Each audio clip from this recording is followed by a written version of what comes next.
Itu rapat kita buka dengan sifat terbuka dan nanti melihat jika ada kerahasiaan negara maka kita akan lanjutkan dengan sifat tertutup.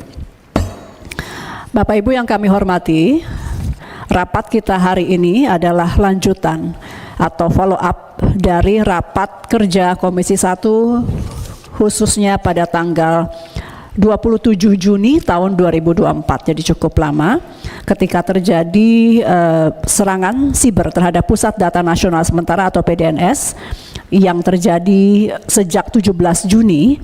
Kemudian insiden ini mengakibatkan gangguan layanan publik yang signifikan sehingga Komisi 1 merasa perlu menyoroti perlunya langkah-langkah pencegahan yang lebih kuat. Karena itu Raker Komisi 1 dengan Menkominfo dan Kepala BSSN pada tanggal 27 Juni 2024 dilakukan, di mana Kemkominfo menyampaikan bahwa tindakan yang telah dilakukan antara lain pemulihan jangka pendek di beberapa PDNS kita. Kemudian Raker pada 27 Juni 2024 diantaranya menghasilkan keputusan di mana Komisi 1 berpendapat bahwa keamanan siber bukan sekedar masalah teknis, melainkan isu strategis yang berdampak luas terhadap keamanan nasional dan kedaulatan negara. Saya rasa salah satu poin kesimpulan kami ini yang kemudian direspon cepat oleh Presiden Jokowi sehingga menugaskan Bapak Menko Polhukam untuk juga melakukan koordinasi langsung terkait isu ini. Jadi tidak hanya di Kemkominfo dan juga di BSSN tapi ditarik ke atas di Pak Menko Polhukam. Kemudian poin lain dari kesimpulan Komisi 1 pada tanggal 27 Juni 2024 adalah Komisi 1 akan mengagendakan rapat kerja lanjutan untuk mendapatkan laporan terkini mengenai penanganan insiden PDNS. Jadi meskipun kami sudah mendapat update melalui media massa dan juga pernyataan-pernyataan publik oleh Pak Menko Polhukam, namun karena ini menjadi kesimpulan yang mengikat di rapat Komisi 1 sebelumnya, maka kami ingin dalam forum rapat kerja Komisi 1, pemerintah juga dapat menjelaskan update terakhir mengenai pemulihan PDNS dan juga tentang rencana PDN ke depan. Demikian mungkin kami serahkan waktu kepada Bapak Menko Polhukam untuk menjelaskan.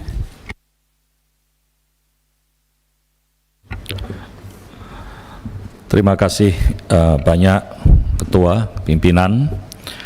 Assalamualaikum warahmatullahi wabarakatuh. Selamat pagi, salam sejahtera untuk kita semua. Shalom, Om Swastiastu, Namo Buddhaya, salam kebajikan.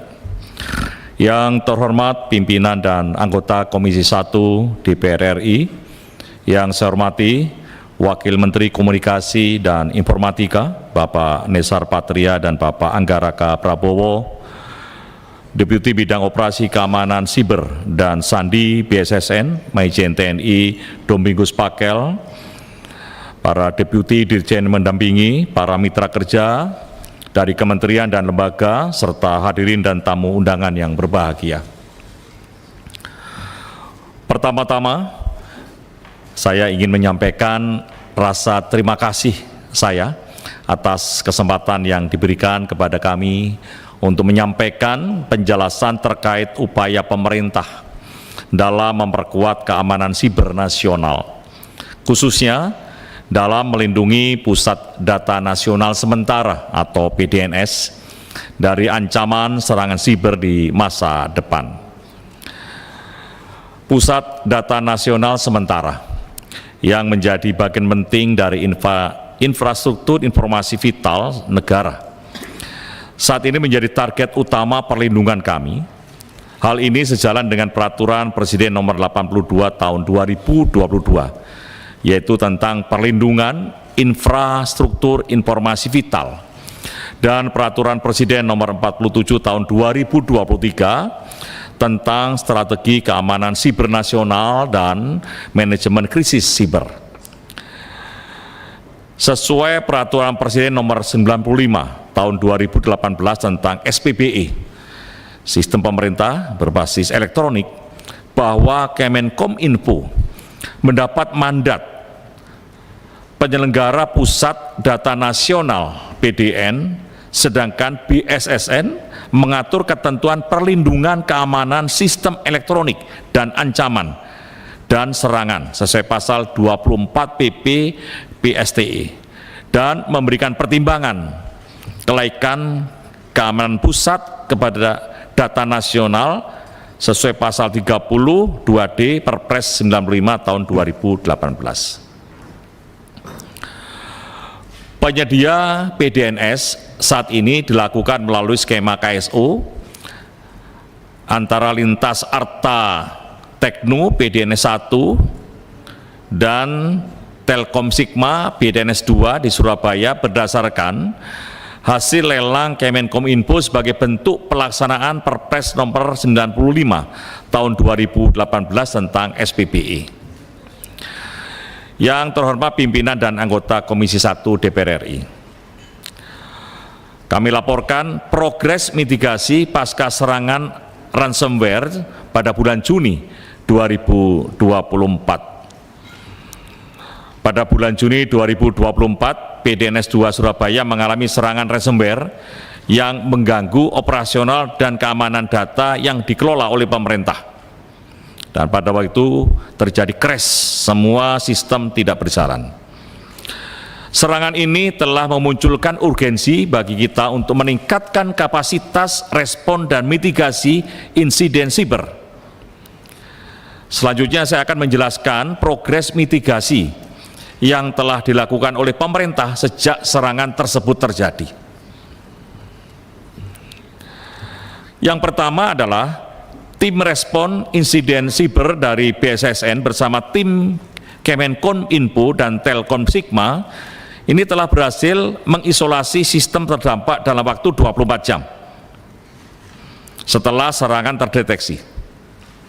Hal ini dilakukan melalui langkah-langkah penanganan darurat seperti isolasi jaringan yang terkena dampak, menghentikan penyebaran ransomware, dan memulai proses pemulihan. Yang berikutnya kita lakukan adalah audit secara menyeluruh terkait dengan keamanan. Setelah berhasil memitigasi dampak serangan, kami melakukan audit menyeluruh terhadap seluruh infrastruktur keamanan di PDNS 2 Surabaya. Hasil audit menunjukkan adanya beberapa celah keamanan yang harus segera ditangani. Dalam konteks ini, pemerintah terus berupaya melakukan perbaikan-perbaikan teknis yang relevan. Yang ketiga, kita melakukan recovery dan kita sampaikan bahwa progres perbaikan sistem dan recovery yang kita laksanakan bahwa proses dekripsi terhadap seluruh data di PDNS 2 Surabaya telah selesai per 8 Agustus 2024. Kurang lebih 1 bulan.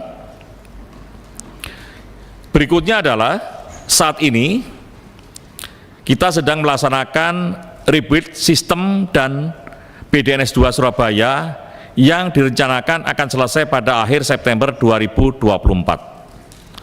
Pertimbangan untuk melakukan pembangunan kembali dan menggunakan kembali ex-PDNS 2 Surabaya tersebut karena kita konfirmasi dengan para tenan dari kementerian lembaga bahwa PDNS Surabaya masih berkeinginan untuk menyimpan data di PDNS 2 Surabaya. Alasannya adalah karena keterbatasan SDM dalam pengaturan aplikasi dan pemindahan data jika harus dipindah ke data center lainnya.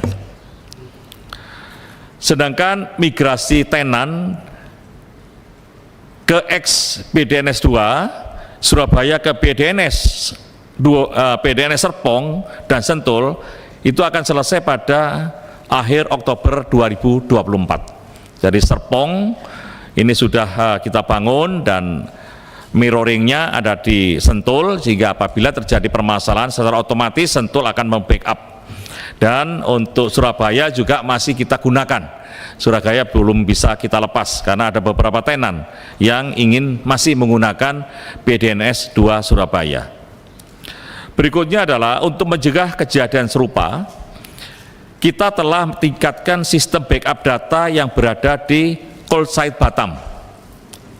Kami laporkan bahwa kapasitas storage call site Batam saat ini sebesar 4 petabyte dengan total yang sudah tergunakan saat ini 960 terabyte, kurang lebih baru 0,96 PB atau setara 23%, dan diprediksi akan penuh itu pada akhir tahun 2024. Oleh sebab itu dibutuhkan penambahan kapasitas di call site Batam dengan estimasi penambahan 4 PB sehingga nantinya total menjadi 8 PB. Berikutnya adalah kita lakukan peningkatan kapasitas SDM. Seiring dengan serangan ini, kami menyadari betapa pentingnya peningkatan kapasitas tenaga profesional yang terlibat dalam pengelolaan keamanan siber di PDNS dan operator tenan. Oleh karena itu, pelatihan intensif bagi administrator, sistem dan operator PDNS dan operator tenan terus dilaksanakan secara berkala. Yang terhormat, pimpinan dan anggota Komisi 1 DPR RI, untuk rencana pembangunan pusat data nasional PDN dan keterkaitan dengan PDNS sejalan dengan upaya memperkuat kedaulatan digital nasional, pemerintah telah memprioritaskan pembangunan pusat data nasional PDN sebagai infrastruktur data yang terintegrasi, aman, dan handal. PDNS yang saat ini beroperasi adalah fasilitas sementara yang berfungsi untuk mengakomodasi kebutuhan data nasional hingga PDN yang permanen selesai. Dan PDN dirancang yang pertama adalah untuk mengkonsolidasi data nasional dari berbagai instansi pemerintah agar lebih efisien dan terpusat. Kemudian kita juga akan memberikan atau meningkatkan keamanan data melalui penerapan teknologi enkripsi tingkat lanjut dan keamanan berlapis. Yang ketiga adalah kita akan memperkuat kapasitas pengelolaan data nasional yang akan memungkinkan analitik data yang lebih mendalam dan pengambilan keputusan berbasis bukti yang lebih kuat. Pemerintah akan membangun 3 pusat data nasional PDN. Yang pertama adalah di Cikarang, kemudian yang kedua adalah di Batam, dan yang ketiga adalah di IKN melalui skema soft loan. Dan pembangunan PDN Cikarang dalam progres saat ini sudah 83% dengan memanfaatkan soft loan dari pemerintah Perancis. Dan PDN Cikarang direncanakan beroperasi pada awal tahun 2026. Dan untuk mengelola PDN ini rencananya akan dibentuk sebuah BLU di bawah Kemenkominfo yang pengajuannya sudah disetujui oleh Kementerian PAN-RB. Sedangkan pembangunan PDN Batam terkait lokasi tanah yang sudah dibebaskan oleh Otorita Batam dan rencananya memanfaatkan soft loan dari pemerintah Korea Selatan, dan saat ini masih dalam proses penentuan konsultan pengawas, dan kemungkinan dalam minggu ini juga akan dari Polhukam juga akan memanggil Otorita Batam untuk melakukan koordinasi terkait dengan penempatan call site yang paling aman di wilayah Otorita Batam. Sementara PDN ketiga akan dibangun di IKN yang lokasi tanah sedang disiapkan oleh OKN, dan kemungkinan minggu ini juga akan kami panggil, akan bisa menentukan di mana letaknya agar kami juga bisa mempersiapkan untuk pembangunan selanjutnya. Dalam proses pembangunan PDN 1 telah melibatkan BSSN, jadi kami sudah libatkan sepenuhnya mulai dari awal sampai pengisian data dan sampai akhir, khususnya dalam pemenuhan persyaratan keamanan cyber. Tantangan yang dihadapi dalam pengembangan PDN dan keterkaitannya dengan PDNS itu mencakup, yang pertama adalah integrasi sistem. Proses transisi dari PDNS ke PDN tidak mudah, terutama karena harus mempertimbangkan resiko keamanan selama proses migrasi data. Dan setiap langkah integrasi harus dilakukan dengan hati-hati untuk mencegah celah keamanan yang bisa dimanfaatkan oleh hacker. Berikutnya adalah ketersediaan teknologi terkini, bahwa pembangunan PDN memerlukan teknologi yang selalu up to date. Oleh karena itu, kami terus berkolaborasi dengan mitra internasional dan domestik untuk memastikan bahwa teknologi yang digunakan di PDN adalah yang terbaik dan dapat mengantisipasi ancaman siber di masa depan. Dan yang sangat penting adalah sumber daya manusia. Pengelolaan PDN membutuhkan tenaga ahli dengan kompetensi tinggi dalam bidang keamanan siber, manajemen data, dan pengelolaan informasi. Pemerintah tengah fokus pada upaya peningkatan kemampuan SDM melalui program pelatihan berkelanjutan dan kolaborasi dengan perguruan tinggi.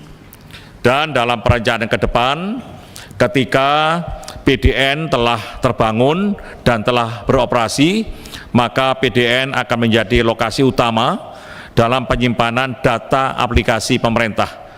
Sementara PDNS tetap akan difungsikan untuk backup atau Disaster Recovery Center, DRC. Yang terhormat pimpinan dan anggota Komisi 1 DPR RI, berikutnya adalah untuk pencegahan serangan siber pada PDNS di masa mendatang, kami melakukan beberapa upaya.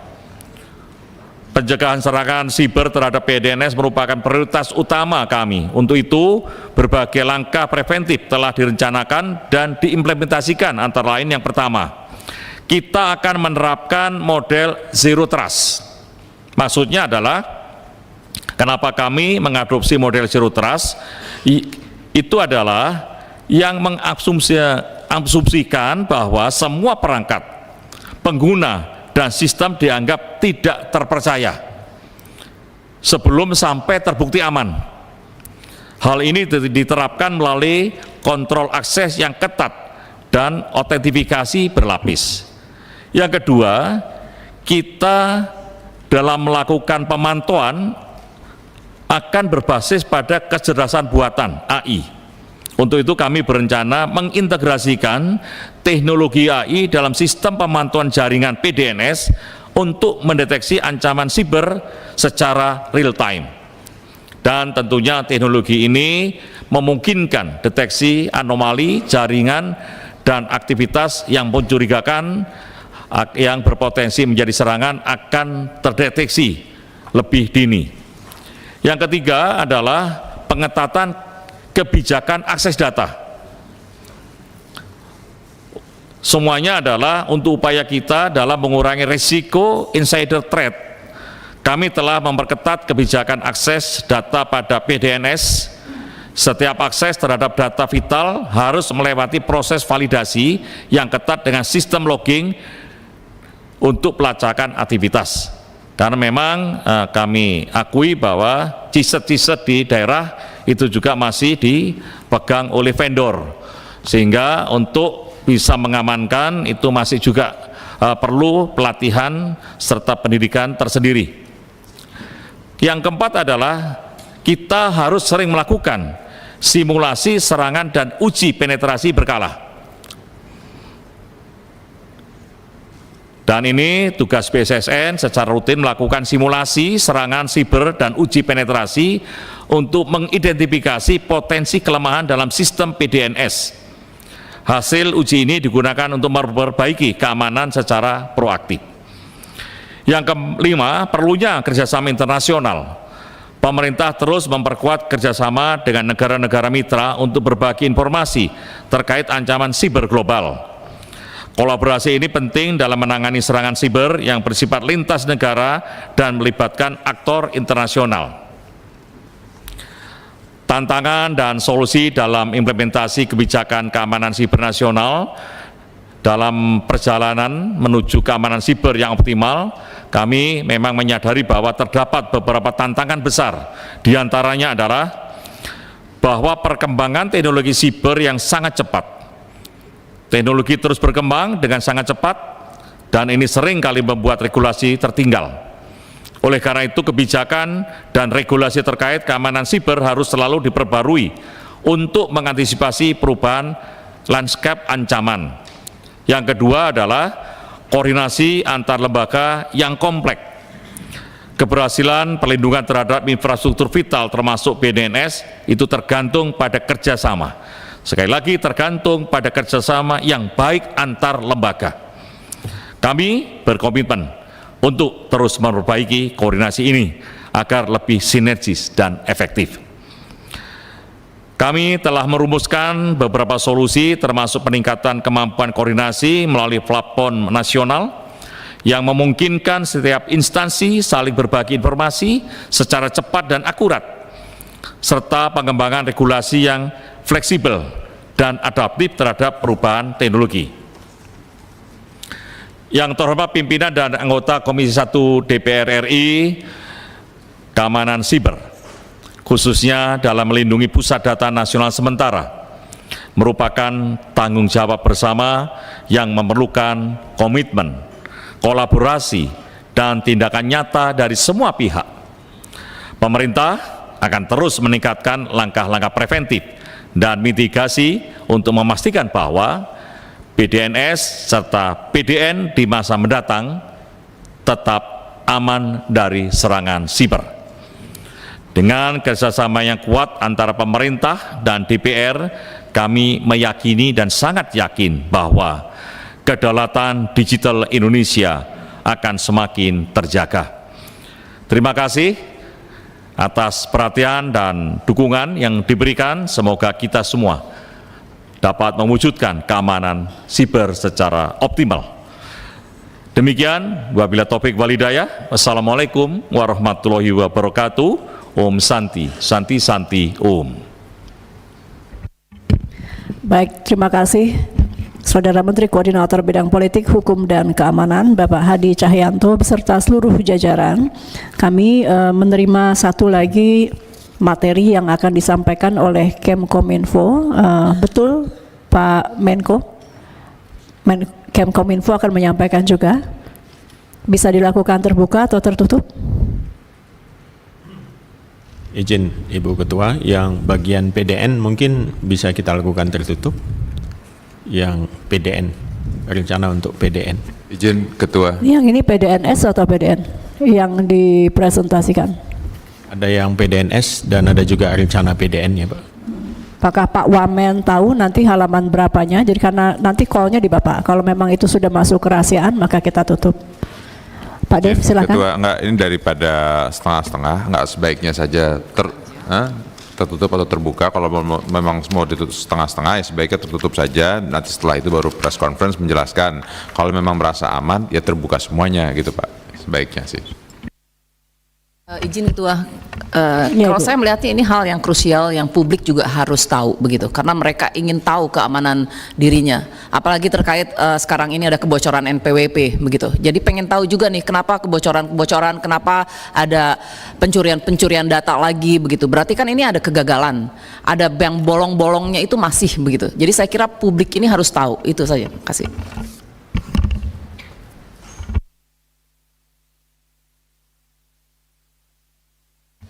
Baik Pak Menko, PDNS tadi dari Kemkominfo Pak Wamen mengatakan untuk PDNS bisa dibuka, itu oke Pak dari pemerintah, nanti baru PDN ditutup karena PDN memang masih ke depan kan Ibu Nurul, jadi kalau memang ada perencanaan strategis kami pahami kalau ditutup, tapi PDNS kalau bisa, karena memang sudah kemarin ini kan ada perasaan publik yang tercederai, jadi kalau bisa disampaikan secara terbuka, bisa? Siap. Baik, sekaligus mungkin dijelaskan Pak Wamen mewakili Pak Menkominfo begitu, dan beliau izinkan apa? Ya. Siap. Atau Pak Menko yang jelaskan atau Pak Wamen, silahkan.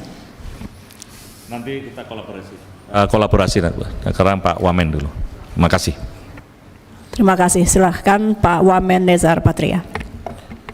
Terima kasih. Assalamualaikum warahmatullahi wabarakatuh. Salam Om Swastiastu, Namo Buddhaya, salam kebajikan bagi kita semua.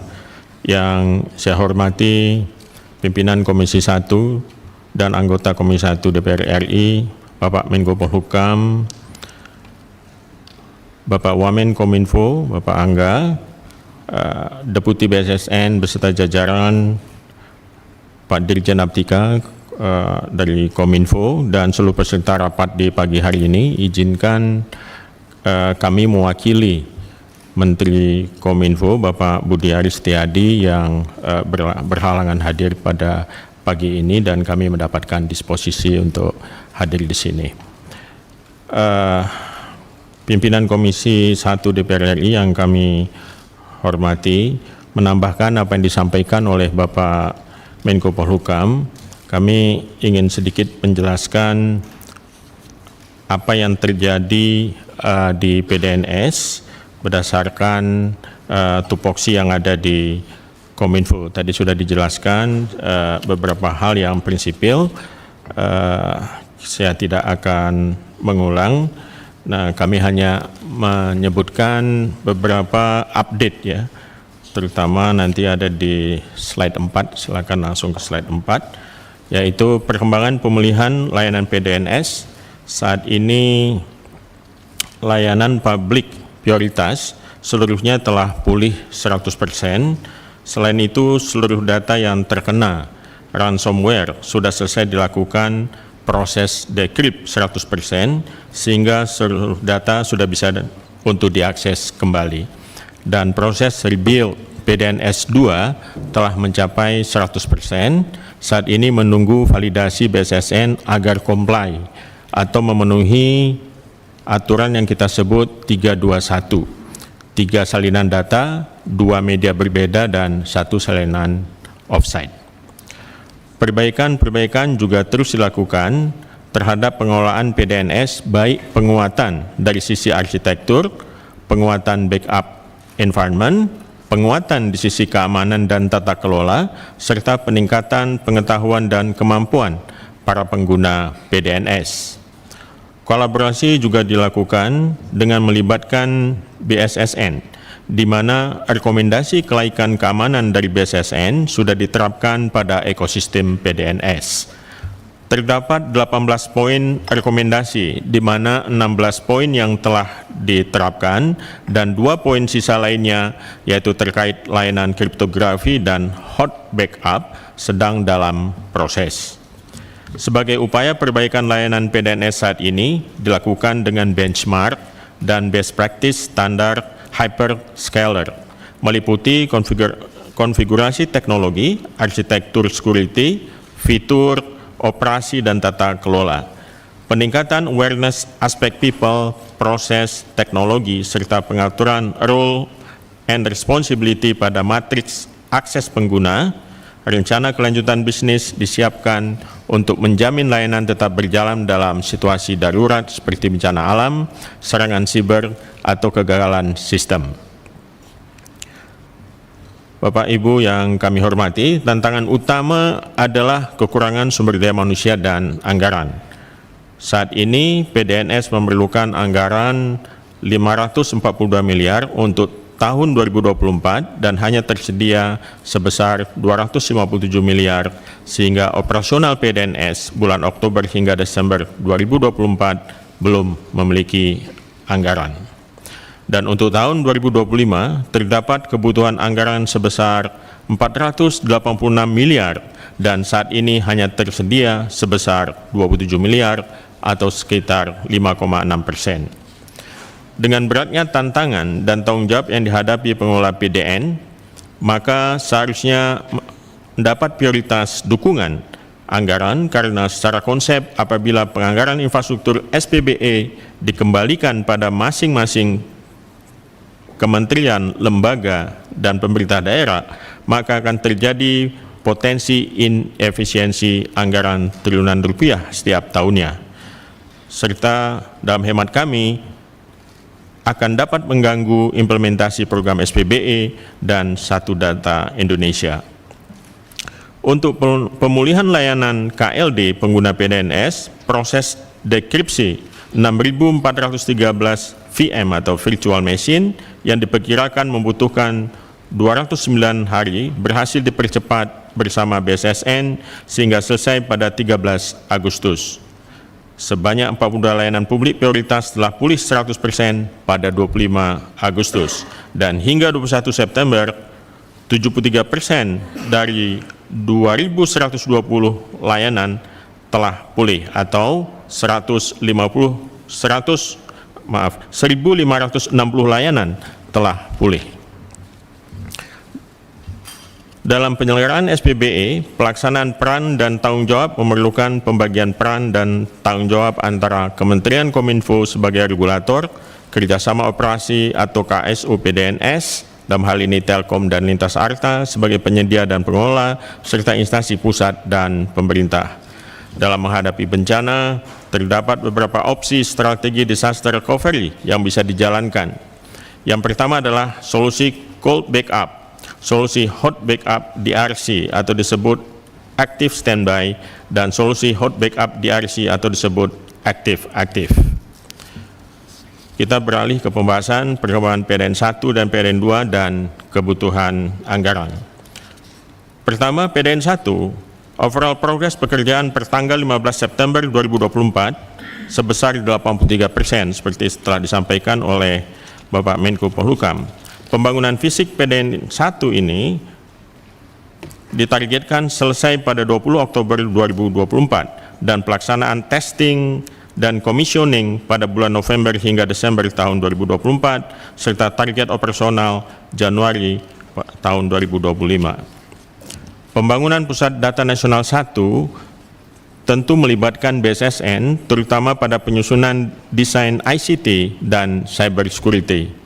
Rapat dan diskusi dengan BSSN sudah dilakukan sejak tahun 2023 dan berikut adalah 14 poin hasil rekomendasi BSSN yang diimplementasikan pada Pusat Data Nasional 1 untuk memperkuat sisi keamanan siber seperti yang ditampilkan pada slide 17. Kedua, untuk PDN 2 yang dibangun dengan spesifikasi yang sama dengan PDN 1, saat ini sudah dilaksanakan pematangan lahan tahap 1 dengan kondisi lahan sebagai berikut. Bisa dilihat di slide 20. Ada sejumlah, ya. Oh, di situ tidak ada halamannya. Sama-sama, Pak. Mungkin waktu di print tidak ada halamannya, Pak.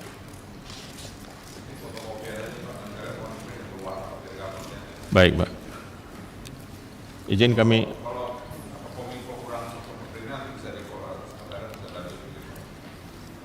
Siap, Pak.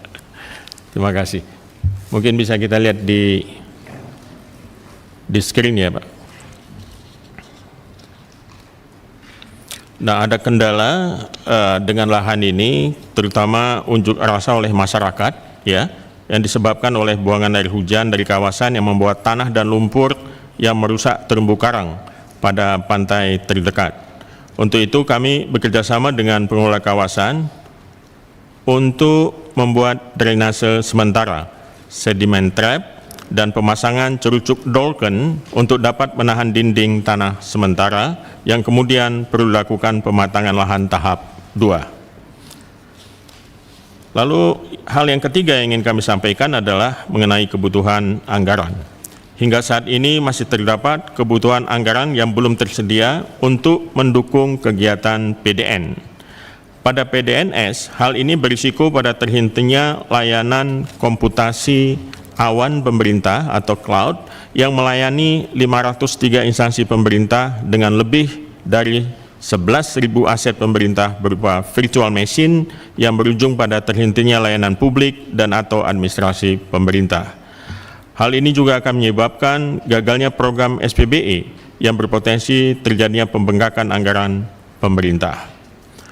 Untuk pembangunan PDN 1, kurangnya anggaran akan berisiko menyebabkan tidak dapat beroperasinya PDN 1 sesuai target karena kurangnya pagu PHLN dan tidak terbayarnya iuran jaringan internet dan listrik, serta tidak terbayarnya biaya pengelolaan lingkungan, air, limbah, dan sampah di kawasan. Dan untuk pembangunan PDN 2, kebutuhan anggaran yang belum tersedia untuk pematangan lahan tahap 2 berisiko menyebabkan tanah longsor yang dapat mencemari pantai, serta akan menyebabkan proses pelaksanaan pembangunan mundur dari waktu yang sudah direncanakan. Perlu kami sampaikan, tadi ada diskusi kecil di antara instansi dan kemungkinan nanti Bapak Kemenpolhukam akan membahas ini di pekan depan. Jadi nanti mungkin ada perkembangan terbaru terkait dengan lokasi PDN 2 ini. Demikian yang dapat kami sampaikan kepada para anggota Dewan Terhormat Komisi 1. Terima kasih. Wassalamualaikum warahmatullahi wabarakatuh. Waalaikumsalam warahmatullahi wabarakatuh. Kita baru terima ini Pak Dev, jadi baru disiapkan. Jadi bukan karena kurang anggaran, tapi mungkin karena terlalu serius. Tadi katanya belum sempat terprintkan dengan rapi. Jadi ini kita sudah terima berwarna. Memang agak terlambat sedikit Pak Wamen, tapi tetap kita terima. Jadi untuk saat ini poinnya, seluruh PDNS sudah aktif, khususnya PDNS 2 sudah aktif 100%. Ya Pak ya, poinnya itu ya Pak Menko ya. Oke, satu lagi sebelum kita masuk ke sesi tertutup, karena ini juga tadi banyak concern dari teman-teman wartawan terkait bocornya data-data pajak NPWP. Itu apakah juga yang terkait dengan PDNS atau tidak? Serangannya itu terhadap siapa sebetulnya Pak Menko? Lembaga mana? Dari data di lapangan memang NPWP ini tidak masuk di tenan di PDNS 2 Surabaya. Kemudian kita juga saat ini bekerja sama dengan BSSN itu masih melaksanakan validasi terkait data yang dibocorkan, diantaranya adalah nomor HP, NIK, dan NPWP. Analisa sementara yang sudah didapatkan oleh BSSN adalah sebagian data yang dinyatakan ketidakcocokan dengan data asli. Nah, ini diduga data-data tersebut diperoleh dari beberapa kota atau kabupaten, sehingga ada sebagian yang tidak sesuai dengan yang data yang dibocorkan itu tidak sesuai dengan pemiliknya, baik NIK maupun NPWP. Kemudian berikutnya yang akan kita lakukan, yang sudah kita lakukan adalah tim CISAT, jadi tim pengamanan ini Kemenq ini sudah menindaklanjuti secara internal dan melibatkan tim BSSN. Terus kita kerja. Kami dari Kemenko Polhukam ini terus memantau serta berkoordinasi dengan BSSN terkait dengan kebocoran ini, dan minggu ini akan kami laksanakan rapat tingkat menteri yang dihadiri oleh Ditjen Pajak dan dihadiri oleh BSSN untuk mencari solusi permasalahan dan bagaimana mitigasinya terkait dengan kebocoran ini.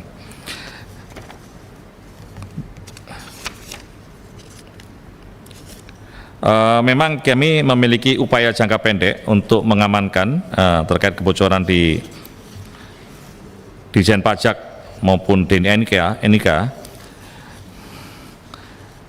Upayanya adalah sampai dengan terbentuknya lembaga pelindungan data pribadi sebagaimana diamandatkan Undang-Undang PDP.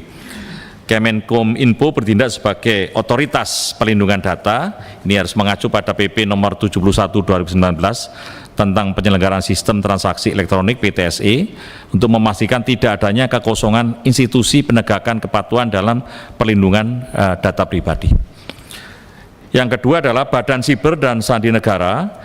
BSSN melakukan investigasi terhadap dugaan terjadinya insiden keamanan siber yang berdampak pada terjadinya kebocoran data pribadi dan segera memberikan rekomendasi perbaikan sistem keamanan untuk mencegah insiden serupa terjadi kembali lagi.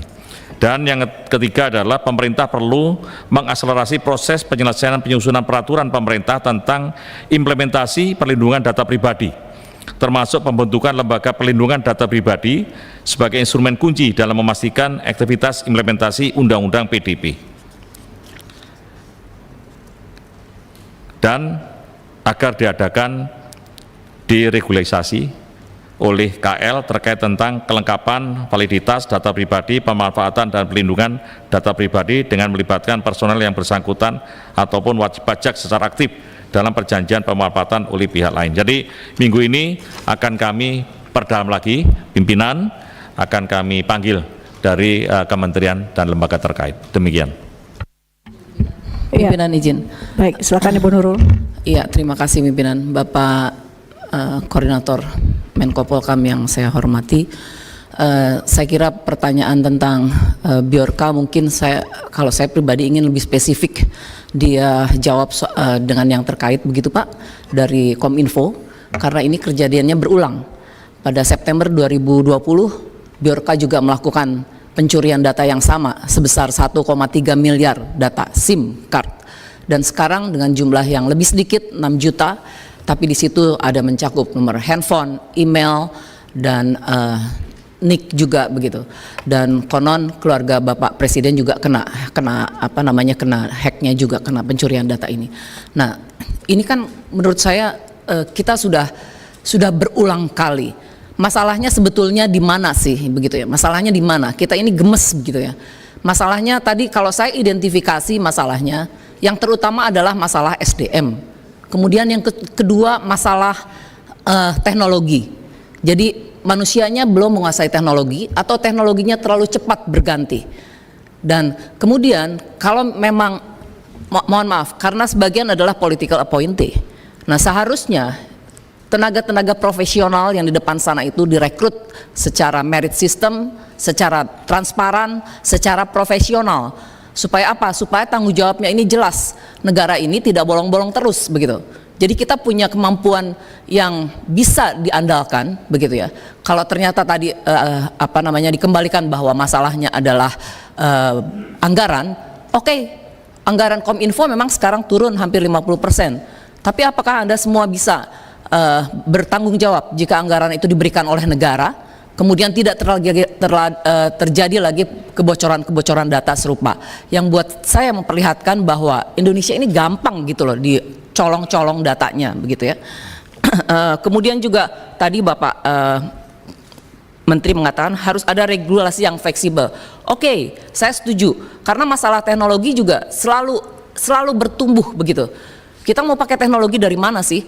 Dari Amerika, dari Cina, dari Jepang, wherever begitu, dari India. Tapi tolong dong, jangan sampai kebocoran-kebocoran ini merugikan publik terus gitu. Jadi saya pengen ada tindakan yang komprehensif. Mungkin ada wamen-wamen di sini yang nanti transisi bisa menjalankan Kominfo, memimpin Kominfo. Saya tidak tahu siapa begitu ya. Atau mungkin Ibu Ketua saya bisa jadi Menteri Kominfo misalnya begitu ya. Jadi kami meminta, ini kan harapan rakyat Indonesia nih, supaya kita ini bukan jadi bangsa yang bisa dianggap gampang begitu loh. Kalau memang tidak ada kekurangan sumber daya manusianya, cetak dong. Cetaknya juga rekrutmennya harus profesional, bukan misalnya saudara direkrut, keluarga direkrut untuk bekerja di institusi tersebut tanpa skill. Nah ini yang buat saya ini kita harus memelihara ataupun menjaga bangsa ini untuk menjadi bangsa yang besar supaya 2045 Indonesia emas, Indonesia maju bisa terrealisasi begitu. Itu saja Ketua, gemes soalnya. Makasih Ketua. Ibu Ketua. Baik, terima kasih. Sebentar Pak, saya amini kegemesan Ibu Nurul, cuman saya perlu klarifikasi satu aja. Yang tadi terkait dengan saya itu rumor aja Mbak. Terima kasih. Silakan Pak, berikutnya Pak Waka DPR. Silakan Pak. Terima kasih yang saya hormati Ketua Komisi 1, Wakil Ketua, para anggota Menko Polhukam, para wamen, dirjen, hadirin yang saya banggakan. Kita mungkin masih dikagetkan dengan peristiwa 21 Juni lalu. Dan kelihatannya sepele banget, kita jebol gara-gara tidak punya database. Artinya, dibilangin kok goblok banget nih orang Indonesia nih ya. Kok database nggak punya gitu. Di luar cerita di balik itu, ya. Tetapi mari kita berbicara database. Tadi sudah dijelaskan oleh Mamen, ada 3 pusat data nasional. Yang pertama di Batam, kemudian Cikarang dan IKN. Ya. Nah, sedangkan yang ada sekarang database sementara kalau nggak salah tier 3 ya. Tier 3 belum 4. Ya, baru tier 3. Artinya kalau tier 3 juga gampang dijebol. Wong ada mbahnya di atas tier 4. Nah, tentunya pertanyaan saya yang pusat data nasional tadi yang akan dibangun, nah tolong jangan tanggung-tanggung, bukan kelihatan bangun yang gede, tapi isi di dalam yang memberikan gambaran bahwa pusat data nasional itu memang tier 4. Ya. Itu yang pertama. Mungkin tolong di itu. Kedua, tentunya database ini. Tadi sudah dijelaskan, ini database ini tergantung vendor. Nah, kita tahu ada 3 vendor ya yang mengolah pusat data nasional ini. Yang saya ingat ada Lintas Arta, Telkom, satu lagi apa Pak Wamen ya, Pak Dirjen? Ya, 3 ya, 3 itu. Nah, kalau saya yakin antara Lintas Arta dengan Telkom vendornya berbeda, pasti sistemnya berbeda. Gak bakalan dong orang jualan dengan sistem yang sama di tempat yang berbeda. Nah, kalau itu yang terjadi, maka sistem backup kita secara nasional itu tidak terjadi. Artinya apa? Kalau jebol di Cikarang, memungkinkan juga jebol di katakan IKN, memungkinkan jebol di Batam. Karena tidak saling backup. Artinya dia hanya untuk membackup diri sendiri. Itu kedua tuh. Dan ini penting sekali ini untuk dilihat vendornya bisa nggak diajak kerjasama ya untuk membicarakan ini. Dia mau pakai, tadi disampaikan oleh Bu Nurul, jangan sempat siapa ini Lintas Arta pakai punya Rusia, kemudian terus Telkom pakai punya Cina, yang lain pakai Amerika. Terus ada apa-apa bagaimana dia saling backup? Karena pasti waktu dia diganggu, pasti dong pertahanan dia dulu yang dia pegang. Nah, itu. Tadi sudah disampaikan Bu Nurul juga, ini teknologi, ini berbicara mungkin karena Pak Menko ini Angkatan Udara pasti akrab banget dengan bagaimana perkembangan teknologi udara. Gak bisa ketinggalan. Ya. Nah, sama dengan ini. Teknologi ini juga jadi penting. Itulah yang membuat seharusnya Kementerian Komunikasi dan Informatika ini jadi mahal. Gak bisa dia pakai gaya seperti pegawai negeri biasa, kursi ini nanti sekian bulan diganti, sekian bulan diganti. Enggak, melihat hakikat ancaman, ada apa di luar. Nah, disitulah yang dikatakan bahwa selalu dia harus mengupgrade. Kalau umpamanya nunggu, nanti tunggu anggaran, bayangin mau beli katakan satu alat canggih, nunggu 2 tahun. Perkembangan teknologi sudah seperti apa. Kemudian anggaran, tadi saya tanya, kebetulan saya nggak ikut. Anggaran Kominfo ini sebagai ujung tombaknya berapa sih? Katanya 13 ini turun 50 miliar. Hampir 50%, maaf. 50%. Yang masih 100% aja jebol, kan jebol kemarin.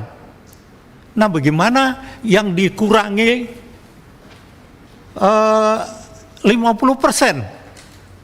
Ya, mungkin akhirnya kita atas berkat rahmat Allah yang Maha Kuasa dengan didorongkan keinginan luhur supaya kita aman. Mungkin begitu aja berdoa. Apa yang disampaikan Pak Wamen bagus, tapi kalau uangnya nggak ada Pak Wamen, gimana? Saya pikir gagas, saya hadir kemarin, ada tambahan biaya untuk Kominfo, ternyata hanya tambah 10 miliar. Jadi apa tuh barang? Hah? Buat sosialisasi aja. Sosialisasi artinya kan kita berharap dengan kemarin kita dihajar, ada dong. Nah, ini kembali lagi. Bagaimana kepedulian pemerintah terhadap pertahanan cyber. Kalau pemerintah nggak ada political will-nya nggak ada, ya sia-sia juga Bapak duduk sini paparan sekian-sekian, ya kita nggak punya apa-apa. Ya, kita nggak punya, sama dengan saya suka cerita Pak mantan Kasau ini. Ya kalau dia pesawatnya teknologi, katakan kita dibeli rata-rata teknologi generasi 4 aja udah kalah kita Pak ya. 4 aja udah kalah. Bagaimana kita mau beli yang sebelum dari itu? Nah, kira-kira ini Kominfo seperti ini, ya. Nah, sekarang dengan ada anggaran ini kita berbicara 1 tahun, ya. Kira-kira konsepnya yang dibacakan oleh Pak Wamen tadi, tolong itu dibuat lebih realistis lagi, supaya memang benar-benar diaplikasikan. Yang jelas kagak bisa beli barang baru aja. Ada nggak bisa, ya tinggal katakan mungkin Kominfo rajin-rajin keliling asistensi, ya kerjasama mungkin diperkuat, BIN ada, Kejaksaan ada, BAIS ada, supaya patroli udaranya ini bisa lebih mantap. Karena kita nggak bisa beli baru. Mungkin maaf yang paling canggih kalinya di sini bukan Kominfo, paling canggih punya BIN, ya punya BIN paling canggih. Tapi mari kerjasama, ya karena sekali lagi tidak ada anggaran tambahan, ya. Mudah-mudahan dengan kolaborasi yang disampaikan oleh Pak Menko tadi, ini bisa kita minimal bertahan, ya, untuk menuju nanti tahun 2026 nanti dengan anggaran yang insya Allah sudah ada kemauan politik dari negara untuk bagaimana membangun pertahanan cyber kita. Kita mau bangun pertahanan cyber, maaf Pak Menko. Kalau cuma bangun orangnya sama dengan infanteri kayak saya Pak, ya harus ada alatnya. Dan itu yang mahal. Kalau dibangun orang, gaji banyak seperti Angkatan Darat ini, tetapi tidak didukung dengan alutsista yang memadai, sia-sia yang namanya Angkatan kelima. Itu aja. Terima kasih pimpinan. Pak Dev, silakan. Baik, terima kasih pimpinan. Yang kami hormati Pak Menko Polhukam beserta jajarannya, para Wamen Kominfo 12 beserta jajarannya Pak Dirjen, dan Pak Deputi Polhukam, dan juga di ujung ini ada sahabat lama kita Pak Pakel. Ya, senang dan bahagia, kita senang bisa berkumpul bersama membahas beberapa hal, tapi saya sedih ini kenapa kita masih membahas hal yang sama, bolak-balik tadi diutarakan oleh para senior-senior kami mengenai keteledoran lah Pak dari sini, ya mohon maaf ya Pak ya, ini keteledoran dari sisi pemerintah. Akan kenapa masih hal ini terus kerap terjadi? Ya pertama, waktu PDNS itu jebol, itu sudah cukup memalukan buat kita. Padahal sebenarnya semestinya itu kan ada program mercusuarnya Presiden Jokowi. Lalu waktu itu rapat yang terakhir itu yang kita membahas kebocoran PDNS dengan Kominfo dan juga dengan BSSN, sempat saya sampaikan. Dan ini sekarang dibutuhkan apa lagi? Kalau anggaran sudah, ya untuk tahun depan memang ada penurunan, tapi itu kan semua merata ke semua kementerian. Akan tapi kalau dari Kominfo, BSSN terus terjadi penambahan dari mulai tahun 2019 hingga 2024. Total itu lebih hampir 100 triliun atau lebih dari 100 triliun. Lalu dari BSSN memang agak fluktuatif. Nah, undang-undang dari mulai ITE sudah diperbaiki, PDP juga sudah kita buat, sekarang bahkan urunan dari PDP pun belum rampung nih Pak, masih ada komisi PDP kan. Nah semestinya itu sudah tanggal terakhir 17 Oktober, tapi sampai sekarang kita belum tahu ini komisi PDP ini dibentuk, isinya siapa, otoritasnya sejauh mana, dan juga langkah-langkah untuk memastikan kebocoran-kebocoran ini seperti apa. Ya tadi memang seperti paparkan secara makro, secara general.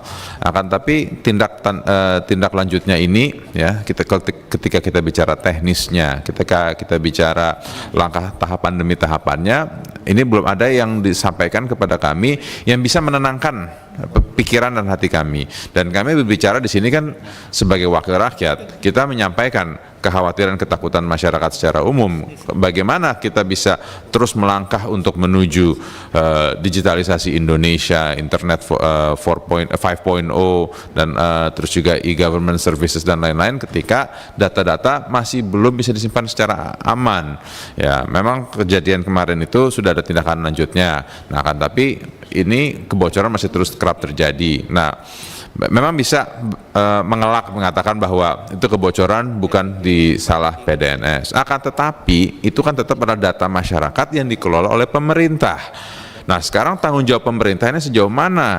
Kalau memang data itu memang tidak disimpan di PDNS atau PDN nantinya, ya sekarang ini untuk memastikan bahwa setiap kementerian sebagai pengampu data itu securingnya sejauh mana, firewall yang dibangun sejauh mana. Lalu ketika kita seperti Bapak katakan tadi, kerjasama dengan kampus lain, mencetak ahli-ahli baru, engineer yang baru. Nah, ini langkah-langkahnya sudah sejauh mana? Siapa yang sudah direkrut? Siapa yang sudah diperkerjakan untuk membuat programming baru untuk mengamankan data-data kita? Ini yang kita ingin lebih dalami agar apa? Agar kita bisa dengan gagah berani, ya, bicara dengan ke masyarakat melalui media bersama-sama dengan pemerintah mengatakan bahwa kita sudah melakukan hal A, B, C, D, E, F. Jangan kita ngomong ke media bahwa sudah ada tindakan, sudah ada pengamanan, tapi minggu depan ada data lagi yang jebol. Karena itu yang terjadi, Pak. Ya, setelah kejadian PDNS yang pertama beberapa bulan yang lalu, kita mengatakan sudah ada langkah, sudah ada pengamanan, sudah ada perbaikan, tapi begitu di lapangannya terjadi lagi kebocoran data, terjadi lagi penjualan data. Ya memang langsung bisa dibilang, wah, data itu sudah diblokir, data sudah ini. Bukan itu yang kita ingin sampaikan. Kalau kita bilang data sudah diblokir, data sudah diganti, ya itu sih sama saja kayak kayak menutupin permasalahan dengan sweeping it under the rug gitu. Kayaknya hanya nyembunyiin dengan satu layer aja, tidak menyelesaikan titik persoalannya itu sendiri. Nah, itu yang ingin kita dalami sehingga kita bisa menyampaikan kepada masyarakat anggaran 3.600 triliun itu yang untuk 2026 itu benar-benar dapat digunakan untuk berbagai macam hal, termasuk pengamanan data, agar ketika kita transisi ke pemerintahan baru ini penuh dengan keyakinan dan ketenangan bahwa digitalisasi Indonesia itu benar-benar berjalan dengan on track, baik dari sisi pelayanannya ataupun pengamanannya. Sekian, terima kasih. Pak Ali. Terima kasih pimpinan.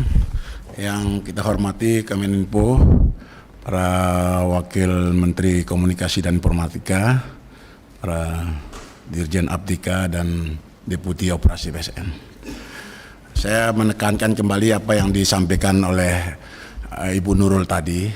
Ini apa yang terjadi selama ini dan ramai lagi kembali terjadi oleh yang menamakan dirinya oleh sekelompok Yorka ini, Pak. Ini seakan-akan menjadi pukulan kembali kepada kita. Bahkan mereka kelompok ini pernah menantang kita untuk menunggu kapan untuk digerebek gitu, Pak. Nah, mulai melihat situasi kayak gini kembali, ya kita berharap nih mungkin dengan dikoordinasi dengan oleh Kemeninfo ini dapat dilakukan tindakan, karena kita lihat Yorka ini juga pernah di luar negeri juga, mereka sempat juga sudah ditahan gitu, tapi sampai sekarang juga masih tetap terjadi, dibiarkan begitu. Nah, dengan koordinasi dari Kemeninfo ini kita ingin hal-hal seperti ini tidak terjadi lagi. Nah, yang kedua, mungkin dengan sekarang dikoordinasikan oleh Kemeninfo, koordinasi tentang kebijakan yang dilakukan oleh Kemeninfo dengan BSN ini supaya betul-betul koordinasinya ada, sehingga tidak ada tumpang tindih atau memojokkan siapa yang benar siapa yang salah. Jadi mudah-mudahan Kemeninfo ini dapat Kemenkumham dapat memberikan kebijakan-kebijakan kepada dua kementerian kita dengan satu lembaga ini untuk betul-betul bekerja dengan kebijakan yang sudah diberikan. Terima kasih pimpinan. Terima kasih. Sudah semua memberikan pandangan. Saya dari meja pimpinan juga ingin menyampaikan beberapa hal. Yang pertama, terima kasih Pak Menko Polhukam terasa kembali gaya kepemimpinan Bapak pagi hari ini, teringat kembali sekian tahun yang lalu bersama 4 tahun di sini, 4 tahun lebih malah, dari Kasau segala macam, dari Irjen Pak ya, cukup lama di Komisi 1. Nah, rasanya apa yang diambil, langkah-langkah yang diambil ini memberikan semacam kepastian. Kita harapkan setelah rapat hari ini ada langkah-langkah kepastian sebagaimana yang disampaikan oleh Pak Menko Polhukam. Saya suka sekali gaya beliau dalam menyelesaikan permasalahan, ya, tenang tapi meyakinkan. Mudah-mudahan ke depan akan semakin baik. Saya akan mencoba kilas balik dulu. Jadi sebenarnya saya berharap dari Kominfo dan dari BSSN, karena PR, maaf ini Pak Menko Polhukam ya, waktu itu Bapak nggak ikut rapat di sini, tapi harus terpaksa harus mendengarkan juga. Nanti sebagai bahan masukan untuk langkah-langkah Bapak ke depan untuk mengkoordinasikan mereka. Pak Menkominfo, BSSN, semuanya yang ada di kepala teman-teman Komisi 1 berkaitan dengan security, mereka sudah terbiasa kalau nggak terjadi apa-apa itu artinya Anda bekerja dengan baik. Gitu loh Pak. Kalau nggak terjadi itu artinya Anda bekerja, nggak usah khawatir. Kami nggak akan nganggep Anda itu tidur nganggur, enggak. Kalau tidak terjadi apa-apa, itu mindset di Komisi 1 Pak. Kalau nggak terjadi apa-apa, itu artinya Anda bekerja dengan baik. Kalau terjadi apa-apa, berarti Anda nggak bekerja. Itu problemnya. Gitu Pak Bu ya. Semua seperti itu persepsinya. Jadi jangan wah ini nanti kita nggak dikira jangan dikira kita nggak kerja. Kalau gitu bocor aja. Oh jangan begitu. Ketika tidak terjadi kecelakaan, kebocoran, itu artinya Anda atau bapak-bapak di Kominfo dan BSSN bekerja dengan baik. Ketika terjadi, maka berarti bapak-bapak tidak bekerja dengan baik. Itu, mindset di kami seperti itu. Nggak usah khawatir kalau nggak terjadi apa-apa, kita nggak akan nganggep bapak-bapak ini nggak bekerja, justru bekerja dengan baik. Itu yang pertama. Yang kedua, sebenarnya kami ingin mendengar, karena dulu PR-nya kan begini, PR-nya, Pak ini baru terjadi, biarkan kami melakukan mitigasi, kami melakukan penyelamatan, dan seterusnya, dan seterusnya. Hari ini kita sebenarnya ingin dengar itu. Nanti langkah kedepannya dibimbing oleh Pak Menko Polhukam. Nah, langkah-langkahnya saya kira tadi bagus sekali. Yang ingin kita gali, seberapa data yang hilang. Terus bagaimana perlakuan terhadap data yang hilang? Saya tidak ingin dijawab datanya nggak ada yang hilang. Saya tidak ingin. Karena dalam, kebetulan pimpinan Ketua Panja Pelindungan Data Pribadi itu saya. Ketika ada data yang hilang atau yang dihack oleh pihak yang tidak punya hak atas itu, maka berarti yang salah adalah pengendali data. Yang salah pengendali data. Masyarakat tahunya pengendali data dalam hal ini adalah Kominfo. Ya. Nah ini perlu dijelaskan, kalau memang bukan Kominfo siapa? Gitu. Ketidaktegasan ini menyebabkan bapak-bapak di Kominfo atau mungkin di BSSN sebagai yang bertanggung jawab atas security menjadi tertuduh. Karena memang undang-undangnya seperti itu. Walaupun lembaga pelindungan penyelenggara pelindungan data belum jadi, ini yang ditagih oleh Pak Dev tadi. Oke ya. Jadi bagaimana terhadap data yang hilang atau yang dihack atau yang diblok atau yang dikunci oleh ransomware. Kemudian yang berikutnya bagaimana recovery?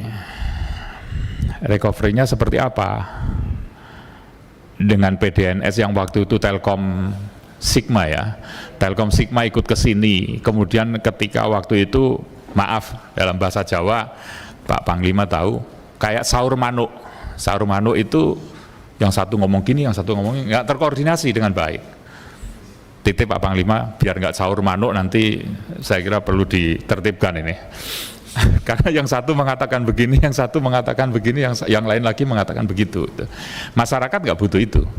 Masyarakat butuh respon yang cepat, respon yang tepat.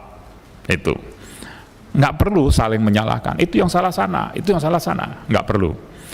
Kemudian waktu itu kan masalah yang mendasar adalah backup, karena tidak ada backup, tidak ada mirroring, tidak ada backup. Alasannya ternyata adalah karena ketika kita atau Kominfo menyewa melebihi kapasitas yang dipakai menjadi temuan BPK. Saya kira ini harus ada diambil langkah oleh pemerintah dalam hal ini ya, agar jangan sampai kemudian memang sifat teknologi seperti ini, backup itu akan berkembang. Kalau backup nunggu izin dulu, keburu dicolong orang, gitu. Kasusnya kan seperti itu. Nah, tolong juga ketika memberikan penjelasan ya satu kata penjelasannya. Jangan yang satu mengatakan ini masalah security ada di BSSN. Loh, kami hanya memberikan SOP-nya begini, kalau nggak dilaksanakan akan jadinya begitu. Kasihan masyarakat. Oke ya.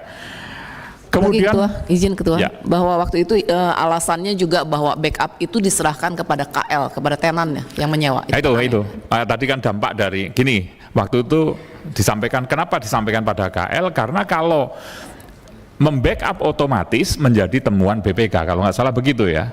Karena disewanya, misalnya sewa 1.000, kepake 600, maka yang 400 jadi temuan. Jadi untuk tidak menjadi temuan harus ada permohonan dari KL. Itu. Jadi gitu. Ya, waktu itu saya di sini soalnya duduk di sini. Jadi saya tahu persis bagaimana jawaban waktu itu. Dan saya melihat ya memang kalau auditor melihatnya begitu. Nah, tapi kan perlu ada SOP yang bisa dibuat agar auditor tidak melihatnya seperti ini. Ketika ada SOP yang jelas bahwa backup itu sifatnya misalnya bla bla bla gitu. Oke, itu. Kemudian yang berikutnya seperti apa? Apakah yang dulu dijanjikan SOP atau yang waktu itu ramai dengan istilah tata kelola sudah dibuat, diperbaiki atau belum? Jadi kalau poin-poin ini disampaikan seperti ke kita, itu rapat ini selesai sebenarnya. Ya. Oke. Seperti apa Dirjen Aptika dengan BSSN waktu itu kan dua ini yang ada perbedaan. Kemudian si vendor siapa namanya, Telkom Sigma itu namanya apa, dia sebagai apa, KSO ya, si pelaksana KSO-nya itu. Nah, saya kira itu mencoba untuk merapikan agar ketika kita rapat ini kan rapat terusan atau rapat lanjutan dari rapat yang lalu, sehingga kami semua berharap problem yang lalu dijawab dulu, nanti baru mengarah pada perkembangan selanjutnya. Saya kira demikian. Monggo silakan ditanggapi.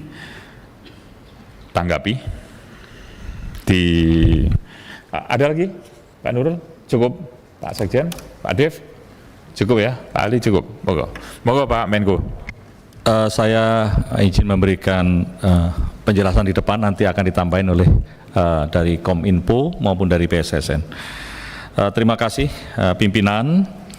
Memang betul bahwa Kementerian Koordinator ini penting karena di sana ada tugas yaitu koordinasi, sinkronisasi, dan pengendalian kementerian-kementerian teknis di bawahnya supaya tidak terjadi simpang siur atau saur manuk tadi, jadi arahnya juga tidak jelas. Ini penting.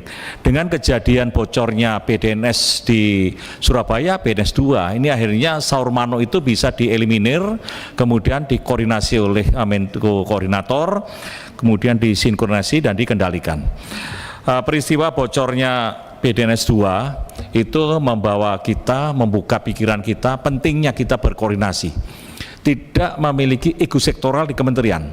Mana yang memang mengkait ini harus segera kita selesaikan, sehingga di lapangan juga kita temukan itu. Memang kita masih diberkati oleh Tuhan Yang Maha Kuasa dengan di BDNS 2 ini crash, tapi kita bisa melakukan tugas dan fungsi pelayanan imigrasi pada waktu itu.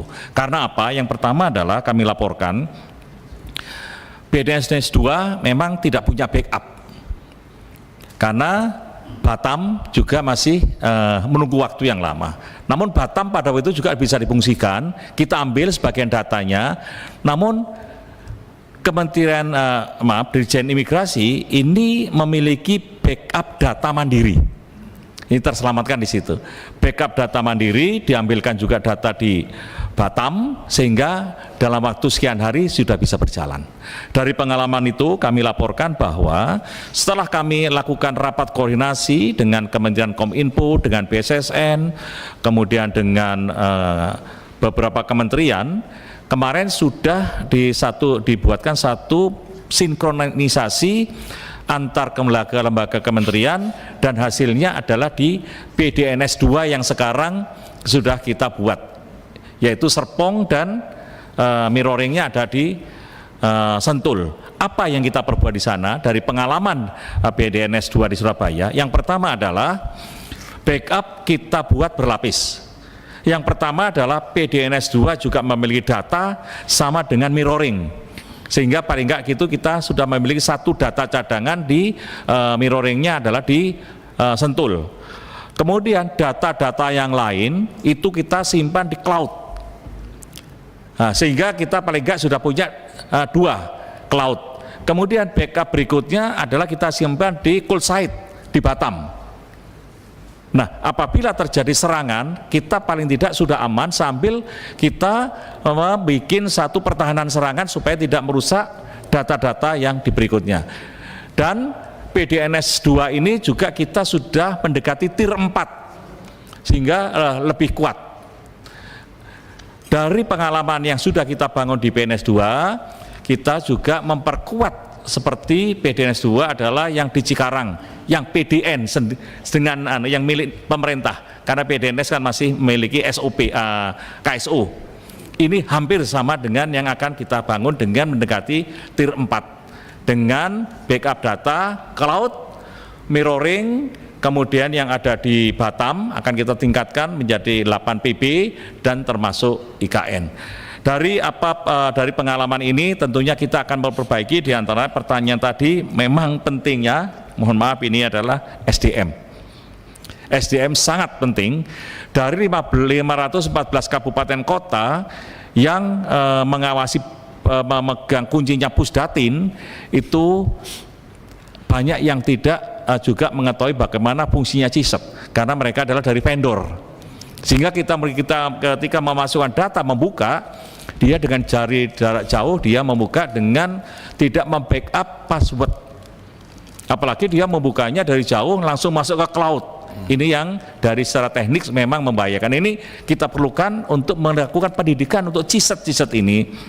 Sedangkan mohon maaf, pendidikan yang ada di BSN juga untuk kapasitasnya, untuk pengikutnya juga terbatas. Ini juga perlu kita lakukan. Kemudian berikutnya di samping SDM adalah memang regulasi. Regulasi yang saya sampaikan tadi ini bisa mencakup kementerian lembaga ini memiliki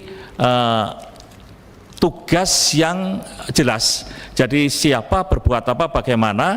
Seperti kejadian kemarin dalam proses pengembangan PDNS, BSSN memang dari awal belum dilibatkan, tapi sekarang sudah dilibatkan secara langsung, sehingga akan bisa mengetahui permasalahan-permasalahan apabila terjadi, sehingga sudah punya gambaran. Berikutnya adalah betul teknologi terus akan berkembang, sehingga SOP dan semuanya harus kenyal terhadap teknologi tadi, termasuk yang pimpinan sampaikan bahwa space-nya diperlukan 800, kita tidak punya space cadangan, sehingga kita harusnya 1000 hanya 800. Ini juga akan kita juga koreksi untuk kita bisa membuat space cadangan, sehingga seluruh data termasuk backupnya ada di satu tempat. Memang kami juga ingin menyinggung terkait dengan sistem yang di sana. Kami juga bukan ilmunya adalah saat ini apakah sudah menggunakan blockchain. Kalau blockchain memang tidak akan bisa dihack selangsung menyeluruh, paling enggak karena sistemnya ada blok, dia tidak akan mau kalau blok yang ini dihack, yang sana ikut. Nah ini mungkin apakah sumber data pakai blockchain, apakah juga sekarang masih di blok data. Ini juga perlu disampaikan nanti dari Kominfo, kalau memang kita security-nya sudah sampai ke blockchain, berarti kita sudah aman. Dan terus terang memang terkait dengan digital ini, kita memang perlu terus duduk bersama untuk mensimulasikan, dan kemungkinan ancaman dari Bjorka itu juga jangan kita anggap remeh, karena ancaman ini adalah ancaman tahun 2022 akan mengancam ini, dan ancaman berikutnya kami juga punya data akan mengancam salah satu lembaga atau kementerian yang nanti akan lumpuh. Ini pun harus kita bicarakan antara Kominfo dengan BSSN dan kementerian terkait supaya kita bisa memitigasi terhadap ancaman tersebut. Kami silakan dilanjutkan dari Kemenkominfo. Silakan Pak. Terima kasih Pak Menko Polhukam dan pimpinan Komisi 1. Yang sudah dilakukan untuk perbaikan PDNS 2 yang terkena ransomware itu, kita migrasi data Pak, seperti sudah dijelaskan di PDNS 1, tadi Pak Menko Polhukam juga sudah menjelaskan dengan cukup lengkap. Kami hanya menambahkan bahwa apa yang terjadi di PDNS 2 itu kita rebuild Pak, kita rebuild, lalu juga yang di PDNS 1 itu dilakukan hardening dengan security measurement yang lebih lengkap berdasarkan dari rekomendasi BSSN. Jadi dari 16 poin yang direkomendasikan kita sudah lakukan semua, tinggal 2 fitur lagi yang akan kita lengkapi, yaitu kriptografi dan juga melakukan hot backup untuk di PDN 1. Dan mekanismenya sedang berjalan, dan berdasarkan timeline di bulan Oktober ini sudah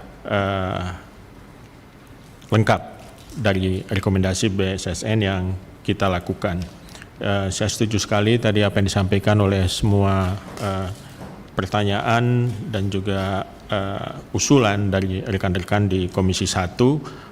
Persoalan cyber security ini memang persoalan yang paling krusial sekarang ini. Jadi dia mengikuti langkah-langkah transformasi digital, dan saya kira kesadaran ini juga sudah merata di ekosistem Kominfo tentang pentingnya kolaborasi seperti yang diungkapkan oleh Bapak Menko Polhukam.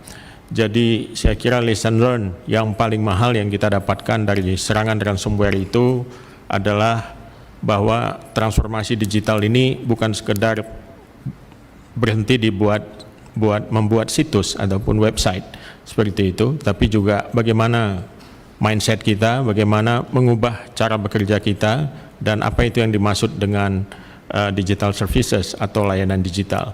Ini memang tidak sederhana, lagi-lagi selain soal teknologi juga soal SDM, soal literasi pengguna teknologi yang bisa mengakses data center juga harus kita tingkatkan kesadarannya. Karena berdasarkan kesimpulan yang kita dapatkan dari beberapa insiden yang terjadi, pada umumnya terjadi keteledoran ataupun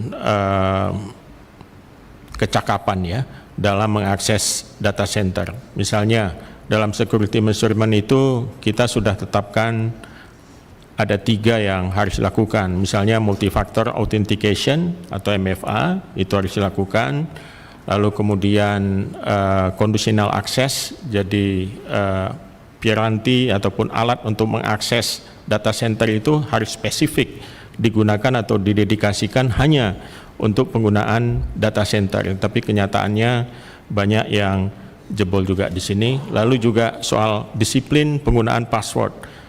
Kita juga menemukan begitu banyak password yang compromise, yang gampang dihack. Nah, memang semua ini bukan apologi dari Kominfo, tetapi kami melihat memang ada hal yang harus kita tingkatkan, dan lesson learned dari apa yang terjadi di PDNS 2 itu menjadi catatan-catatan keras buat Kominfo sendiri. Kami melakukan self-kritik juga terhadap tata kelola dan SOP yang dibuat ataupun yang existing yang ada, dan kita coba memperbaikinya ke depan. Nah, untuk soal arsitektur keamanan mungkin nanti bisa dijelaskan oleh Dirjen Aptika dan ditambahkan oleh rekan dari BSSN. Izin Bapak Ketua.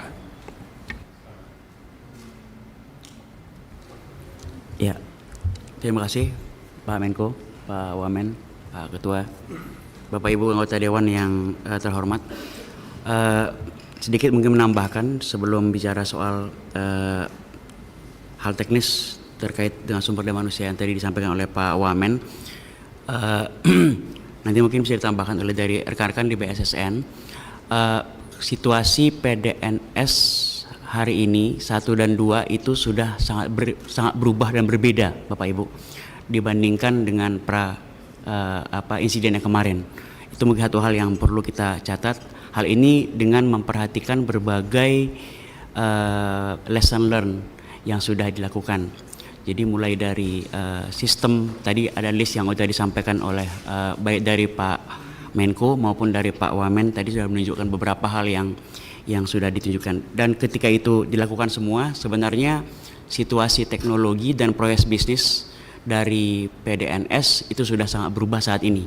Dan itulah kemudian yang memberikan kita perencanaan, menjadi dasar juga perencanaan untuk pembangunan PDN yang tadi sempat disinggung oleh Pak Wamen. Itu yang pertama. Pak Dirjen, Siap. boleh dijelaskan sangat berbeda itu apa gitu? Ya. Biar Mbak Nurul juga bisa. Siap. Iya, iya. dengan mikrofon ya. Ya. Oke. Tes. Udah Bu, siap. Ya, yang pertama tentu terkait backup Pak ya. Backup berlapis tadi disampaikan oleh Pak Menko sudah jelas. 3 kopi, 2 media, 1 cloud site. Itu kan sudah sangat berbeda Pak ya. Artinya ada proses-proses yang berbeda dari yang sebelumnya. Yang tadinya mungkin ada semacam tanda kutip ya semi silo lah ya antara yang PDN 1 dan PDN 2. Nah, sekarang itu sudah ini. Itu mungkin satu. Yang kedua mungkin adalah proses di dalamnya Bapak Ibu. Jadi harus diakui bahwa banyak persoalan-persoalan terkait multifaktor authentication dan segala macam yang selama ini mungkin sebelum kejadian belum ada apa-apa, belum diperhatikan, ini sekarang sudah mulai di-enforce. Apalagi bahkan ketika dalam hal PDN misalnya Bapak Ibu perencanaan itu BSN juga sudah terlibat aktif saat ini dalam perencanaan PDN. Itu yang saya sebut tadi menjadi bagian dari perencanaan di PDN yang disebutkan oleh Pak Wamen tadi. Itu saya kira terkait sama yang perbedaan tadi. Interupsi Ketua, masalah perbedaan yang dijelaskan ini menurut saya normatif ya. Ini kan masalah masalah koordinasinya begitu. Tapi secara teknisnya tuh apa perbedaannya itu? Kalau itu normatif Pak, kita bisa ngomong kayak seperti itu. Yeah. Istilahnya asumsi saja, empiris, gitu. Silakan. Ya. Tadi sempat tunjukin atau yang ini? Bisa. Oh ya, ini mungkin Bapak Ibu yang beberapa pointer dari PDNS 1 dan sebenarnya juga di PDNS 2 ya, Pak Dir ya.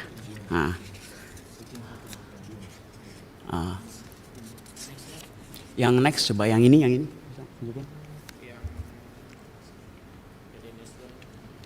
Yang shared security responsibility policy.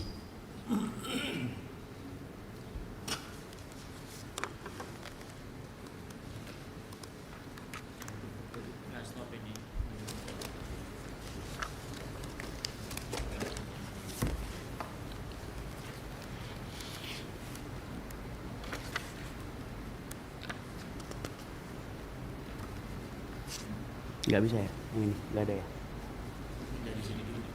Oh ya, yang ini dulu. Ya.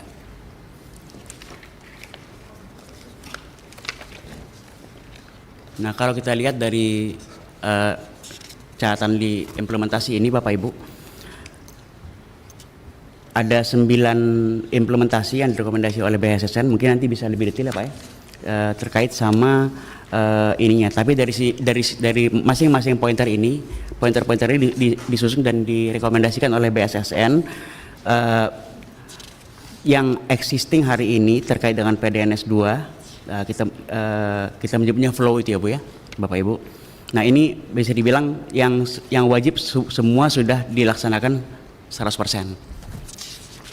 Dan progres yang paralel itu sudah 78%. Tinggal beberapa hal terkait kriptografi yang mungkin nanti bisa ditambahkan oleh Pak Deputi Pakel. Jadi kalau misalnya kita lihat secara umum, misalnya ditanyain seberapa berbeda, ya hampir banyak hal dari yang ini tidak ada pada pra insiden Bapak Ibu.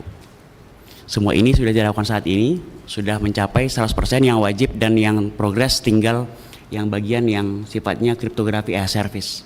Ini sudah sangat berbeda Bapak Ibu. Kalau misalnya kita bisa menunjukkan hal yang sebelumnya. Di luar ini juga sekarang itu juga sudah sangat aktif shared security responsibility yang dilakukan antara Kominfo dalam hal ini Aptika dengan BSN. Jadi ada beberapa insiden yang sudah terjadi belakangan ini, itu koordinasi kita sudah sangat cepat, yang sangat berbeda dari yang sebelumnya yang tadi sempat disinggung oleh Pak pimpinan sidang tadi. Mungkin Pak. Saya coba potong ya Pak Dirjen. Ya. Saya kalau baca ini sangat bagus, udah 100% segala macam. Tapi kita baru lihat hari ini. Coba kalau misalnya ini paling enggak seminggu yang lalu udah selesai kan Pak. Kalau kita dikasih masukan, saya semalam masih dikerubung wartawan, saya jawab, saya belum tahu apa-apa, besok pagi baru mau rapat. Coba kalau misalnya ada perkembangan, sampaikan pada kami pendek-pendek lah di WA atau satu gambar itu kirim pada kita perkembangannya begini. Jadi kita bisa bantu bapak-bapak kerjanya. Kalau kita nunggu, wah udah nunggu besok pagi aja deh. Semalam itu wartawan nanya, ya saya bilang belum tahu. Saya bilang progresnya belum ada karena memang saya belum dengar kan gitu. Coba kalau ada progres, kirimlah pada kami, itu akan sangat membantu. Gitu. Kita kan baru tahu hari ini Pak, karena kita baca ini. Ya. Bagus sekali progresnya. Tapi progres ini saya kira bukan hari ini, tapi sekian minggu yang lalu sudah berangsur membaik kan begitu. Lah kalau progresnya ini kami diupdate, itu kami bantu kan bahwa istilahnya sebenarnya nggak terlalu lama juga mereka sudah bekerja. Sampai saat tadi malam saya bilang saya belum tahu progresnya seperti apa. Yang salah siapa kalau ini? Ya kan? Padahal kita mesti bantu karena mereka akan tanya pasti, Pak gimana progres yang kemarin? Belum ada laporan progres, saya bilang. Maaf ya, jadi terpaksa saya harus ngomong gitu. Kalau daripada saya ngomong, oh sudah apa Pak? Nggak tahu. Gitu. Sama, Bu Nurul saya kira sama ya. Jadi mungkin grafis satu gambar mungkin progresnya begini, itu saya kira membantu sekali buat bapak-bapak itu. Kami ingin bantu itu, sekaligus kami agar ketika ditanya teman-teman wartawan, kok nggak ada perkembangan ya? Oke, monggo mau dilanjut dari BSSN silakan.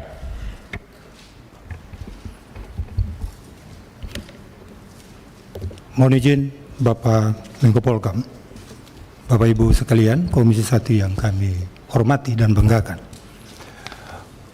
Perlu kita sadari bersama bahwa serangan siber itu kapan saja. Sehingga proses kita menyelesaikan kebocoran data itu kita lihat dari berbagai aspek atau berbagai dimensi. Berangkat dari progres implementasi yang sudah kita sampaikan tadi, ini sudah 100%, 78% ini dalam proses bagaimana kita menunggu seluruhnya selesai, baru kita akan melakukan enkripsi.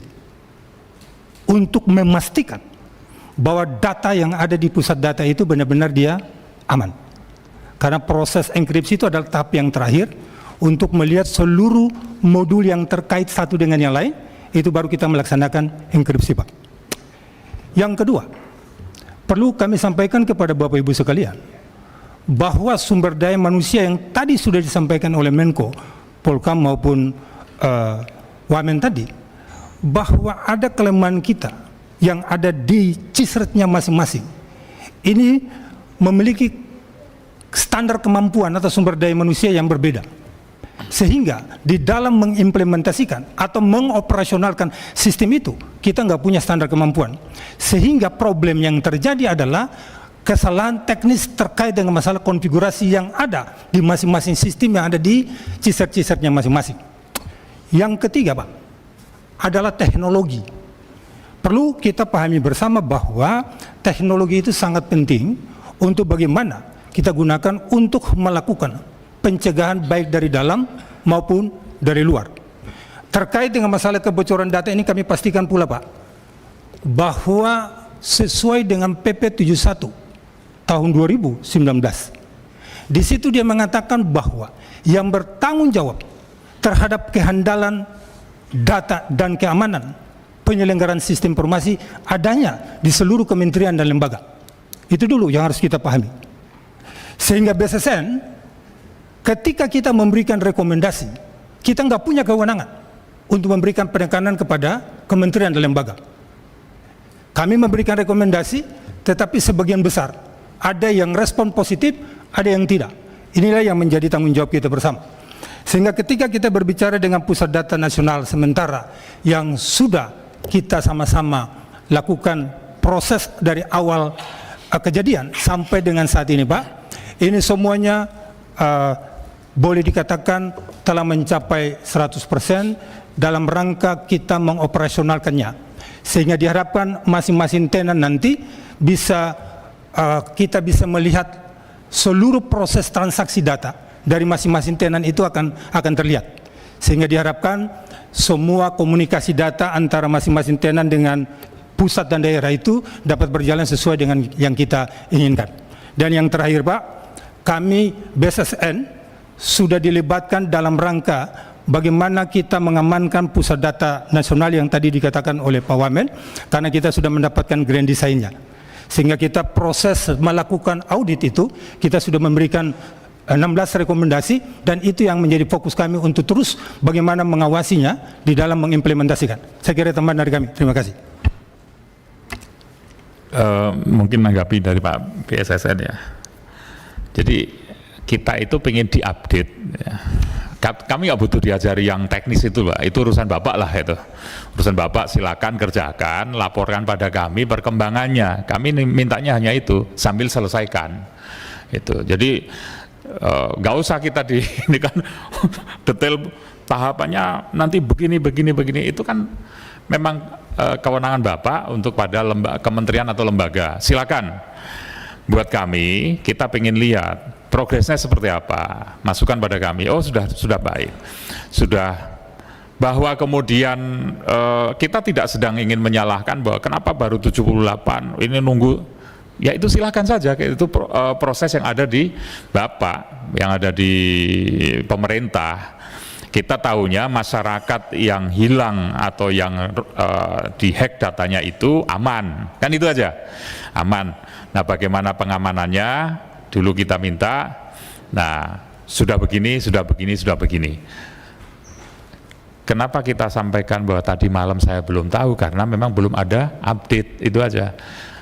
Masih ingat Pak Panglima dulu ketika ada masalah ini, Pak Ketua melaporkan, ini perkembangannya begini.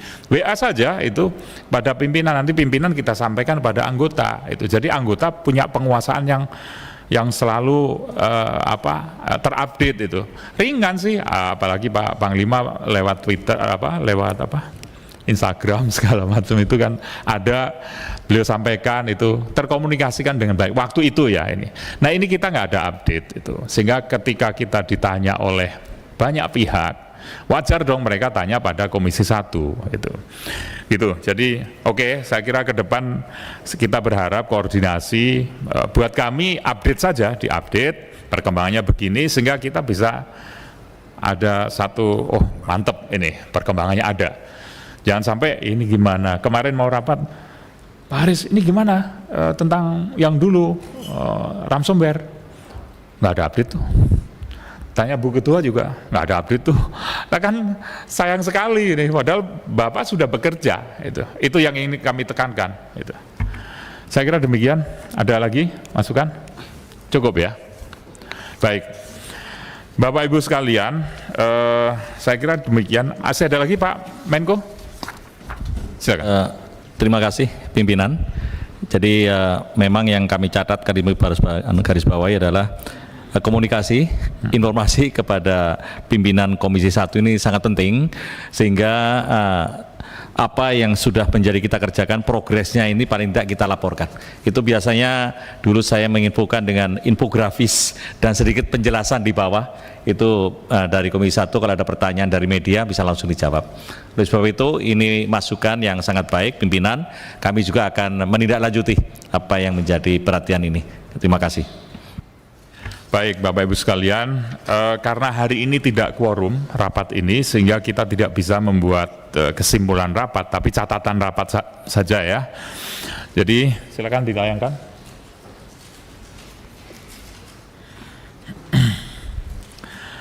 Catatan rapat kerja Komisi 1 DPR RI dengan Menteri Koordinator Politik, Hukum dan Keamanan atau Menko Polhukam, Senin 23 September 2024.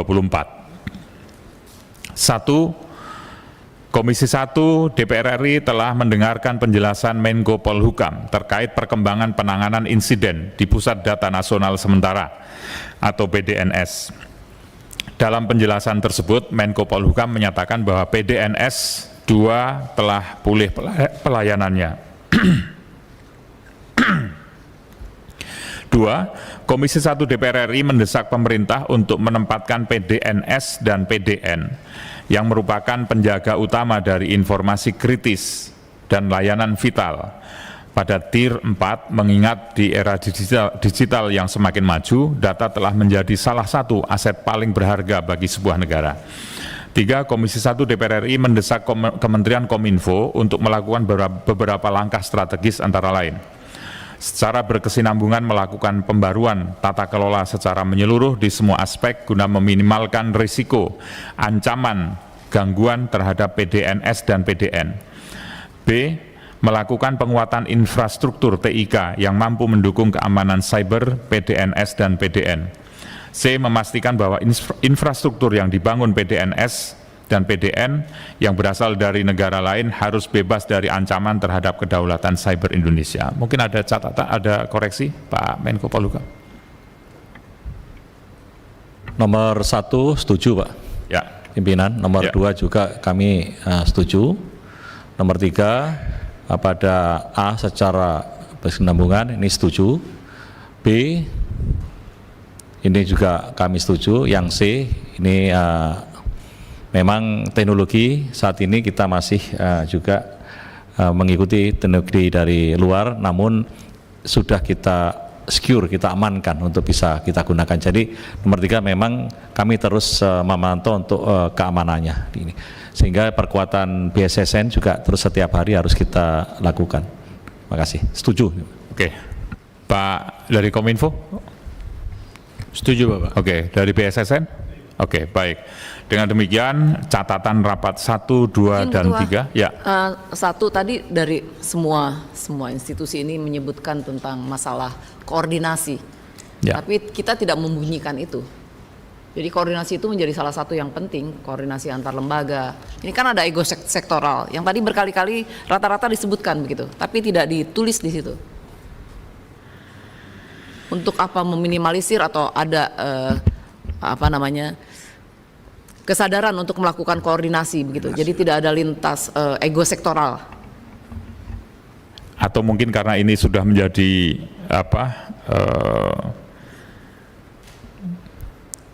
tupoksinya Menko sehingga sudah secara otomatis Pak ya. Ya. Kami langsung tidak lanjuti untuk terkait dengan koordinasi supaya menghilangkan ego sektoral. Karena satu tambahan saja pimpinan bahwa CISET tugasnya adalah memberikan notifikasi kepada CISET-CISET di bawahnya.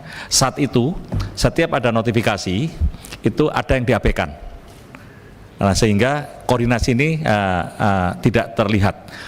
Kemudian kami tambahkan tugasnya dari BSSN adalah di samping memberikan notifikasi, dulu hanya memberi informasi, akhirnya ikut intervensi.